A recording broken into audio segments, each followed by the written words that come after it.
Тәртіп сақшыларын аяғынан тік тұрғызып, талай адамды тақырға отырғызып кеткен қылмыстық топты Абай аудандық соты Темірторға тоғытқан еді. Сөйтіп арадан 2 ай өткенде сотталғандардың туыстары мен адвокат үкіммен келіспей, апелляциялық шағым түсірді. Айтуларынша абақтыға жабылған әйелдердің кәмелет жасына толмаған шеттей бала шағасы бар. Сондықтан адвокат судьядан жеңілдік жасауды сұрады. Апелляциялық сот алқасынан Қазақстан Республикасы қылмыстық кодексінің 74-ші бабының талаптарына сай сотталушылардың кәмелет жасына толмаған жас балалар бар екендігін ескеріп, жаза бөлігін орындауды балдары 14 жасқа толғаннан аспайтын мерзімге кейінге қалдыру ұсынылады.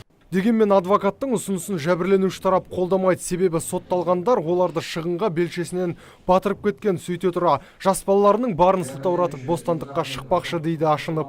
Мен де бала шаға деп жүрмін көшеде. Осы бір екі сом бала шағама болсын, не сонда мен кредитім бар, бала шағам бағамайтын, мен де ұрлық жасаймын да. Заң болмаса оларға. Мен де 2 жасар қызым бар. 4 кредитім бар менің. Мен де ұрлық жасасам бола ма судьямызда? Қамалмайды екенмін. Сондай-ақ жәбірленуші тарап қорғаушылардың қылмыстық топ емес деген сөзімен келіспейді. Айтуларынша бір-біріне туыс болып келетін 4 азаматша базарларда ұйымдасып ұрлық жасаған. Олар екі-екіден бөлініп, бір адамдардың басын айналдырса, екіншісі байқатпай бағалы заттар мен ақшаны қолды қылып отырған. Сұмдығы сол, сотталғандар заңсыз істеріне кәмелет жасына толмаған балаларды да араластырыпты. Дегенмен апелляциялық соттың төрағасы 3 айыпталушының жазасын бұрынғы қалпында қалдырып, тек біреуіне кесілген үкімді өзгертті.